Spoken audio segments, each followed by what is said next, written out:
કચ્છ અને ગુજરાતની રસપ્રદ ઘટનાઓને સમાચાર જાણવા અમારી ચેનલને લાઇક, શેર અને સબસ્ક્રાઇબ કરો.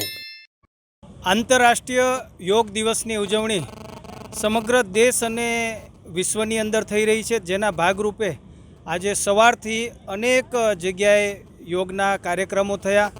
આપણા દેશના યશસ્વી વડાપ્રધાન શ્રી નરેન્દ્ર મોદી સાહેબ, જેમણે એક વિશ્વને આ યોગનો સંદેશો આપ્યો. છેલ્લા 12 વર્ષથી આજે યોગ માટે આખું વિશ્વ ઘેલું બન્યું છે અને આપણે બધા જાણીએ છીએ કે યોગના માધ્યમથી, યોગ કરવાથી આપણું મનને શાંતિ મળે છે, આપણું શરીર તંદુરસ્ત અને સ્વસ્થ રહે છે અને જેના ભાગરૂપે આજે આખું વિશ્વ યોગમય બન્યું છે.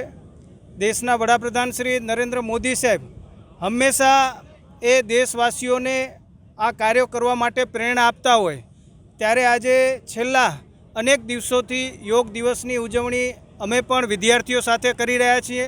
આજે અબડાસાની અંદર જ્યાં પિંગલેશ્વર મહાદેવનું મંદિર આવેલું છે, જ્યાં પિંગલેશ્વર મહાદેવ બીચ આવેલો છે, ત્યાં ભવ્ય આજે યોગ ઉત્સવ માણ્યો હતો. સ્થાનિક અનેક આગેવાનો, સ્થાનિક અનેક શાળાના વિદ્યાર્થીઓ, આ વિસ્તારના લોકપ્રિય ધારાસભ્ય શ્રી આદરણીય શ્રી પ્રદ્યુમનસિંહજી જાડેજા, સાથે સાથે જિલ્લા પંચાયતના ઉપપ્રમુખ શ્રી મહાવીરસિંહ જાડેજા, તાલુકા પંચાયત, જિલ્લા પંચાયતના સભ્યો આદરણીય શ્રી જયદીપસિંહ જાડેજા, અમારા મંડળના પ્રમુખ, અન્ય બધા સૌ આગેવાનો, સરપંચો, મોટી સંખ્યામાં લોકો ઉપસ્થિત રહ્યા હતા.